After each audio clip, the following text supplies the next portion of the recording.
Alright, so today I'll be talking about the hover across the Death Mountain Crater Bridge to Goron City as Child, which is usually used in 100% to go from the Bolero Fire Warp Pad to Goron City.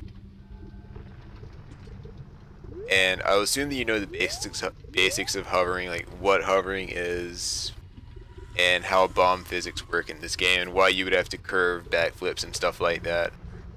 So in case you don't know, or if you're just interested in reading more about it, I'll have a link in the description to the ZSR page over it. But let's get started. So you start with getting ISG and going over to the edge of the bridge. Now keep in mind, this is how I prefer to do it. There are people that do it different ways.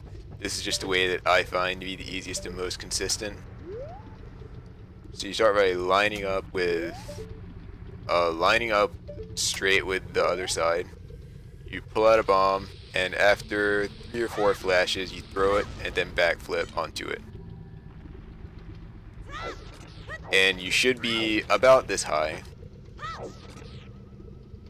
Now, this is because you have to bounce it off of the pole because the explosion won't hit Link's shield if you just backflip regularly. So you bounce it off of the pole and then backflip onto the explosion, and it'll hit your shield and you'll stick in the air. Now what I do here is I do 2 vertical bomb chew hovers using the slingshot. So what you do is you pull out the slingshot and prime a seed, and then you pull all the way back on your control stick, and then you release the seed, backflip, and shield drop a bomb chew all in quick succession. So like that. And I do that twice. And with this, the faster you release the seed, the higher you'll go. And also, the farther up you tilt, the higher you'll go. So that's why I like to go as high as possible doing this. And this is the easier part. The hard part is getting on the bomb. This is the easier part. So you start so you find the sweet spot between up and up left on your controller where Link's doing this.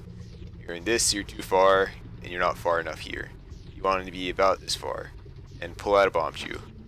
Now, press R to shield drop it.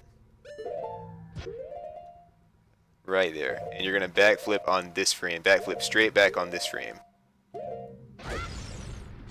And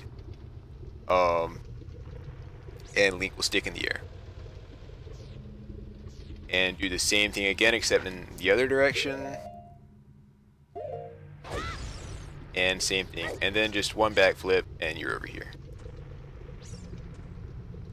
Now the important thing about the curved side flip hovers, about the curved bomb chew hovers, is that you backflip straight back. If you backflip to the if you try to manually curve your backflip, you may side hop. But if you just backflip straight back, then it'll curve itself automatically. And if you're having trouble with slingshot hovers, there's a link in the description to the ZSR page over it, and there's a heading, like 5 or 6 headings down, called slingshot hovering. Watch that. It's got a video with a better demonstration over it.